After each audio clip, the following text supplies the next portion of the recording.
এই মুহূর্তে আমরা অবস্থান করছি হিমছড়ি পাহাড়, কক্সবাজার। কৃত্রিম ঝর্ণা বলবো না প্রাকৃতিক ঝর্ণা বলবো বুঝতে পারতেছি না, তবে দেখে মনে হচ্ছে প্রাকৃতিক। ঝর্ণাটা সুন্দর, এই যে পানি আসতেছে এখান থেকে, এটা হচ্ছে সম্পূর্ণ পাহাড়। হ্যাঁ, এখান থেকে মূলত বেয়ে এখান এগুলো থেকে বেয়ে পানি যেগুলো আসে সেগুলো নিচে আসতেছে। তো এখান থেকে ওই সাইডে যাওয়া যায়, আমি একটু যাই দেখি। ও মা, যাকে আমরা দেখতে পাচ্ছি এটা হচ্ছে হিমছড়ির যে পাহাড়, তার পাশেই ঝর্ণা আছে ইকো রিসোর্টের। আমরা ঝর্ণাতে দেখতে পাচ্ছি এখান থেকে পানি বেয়ে আসে। ভিতরে আরো কিছু দেখা যাবে কি ভিতরে? ও মানে ভয়ঙ্কর দেখতে। না না, বাঘ নাই, টেনশন নাই, চলেন আসেন আসেন। কিচ্ছু নেই, পানিটা আসে কোত্থেকে?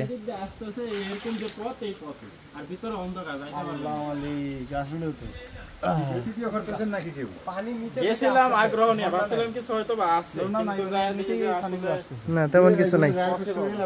না না, ভিতরে যাব না, অন্ধকার। এদিকে আল্লাহু আকবার, পানি আসতেছে ওই একই ভাবে আর কি।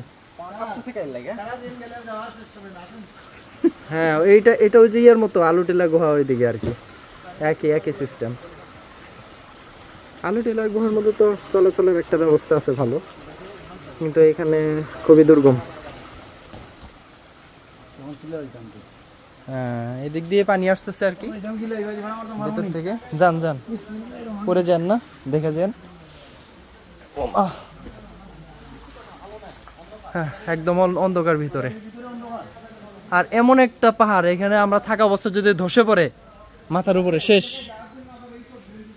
বুঝছেন?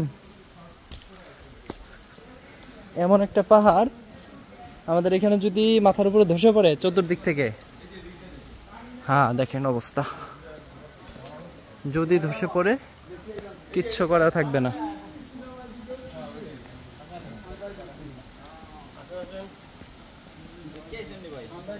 না,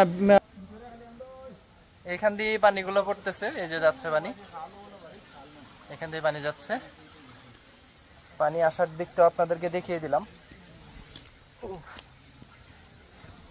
ভিজবো না করে আপনাদেরকে এখন হিমছড়ির যে ঝর্ণাটা আছে, ঝর্ণা থেকে নামিয়ে আপনাদেরকে দেখাচ্ছি। এই যে দেখতে পাচ্ছেন আমাদের টিমের সদস্যরা নামতেছে, সবাই একে করে।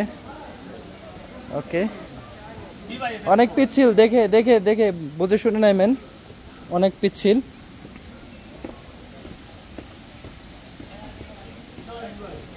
ভয় লাগে এখানে, এত খারাপ পাহাড়, ভয় লাগাটাই স্বাভাবিক। এখন আমরা এখান থেকে নামার পরে আমরা হিমছড়ি পাহাড়ে উঠবো। আপনাদেরকে পাহাড়টা উঠেও আপনাদেরকে দেখাবো লাইভ ভিডিও করে। দেখতে পাচ্ছেন সবাই এখানে ছবি তুলতেছে। আচ্ছা দাঁড়ান,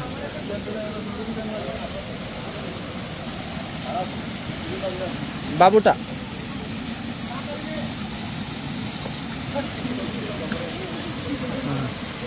দাঁড়ান।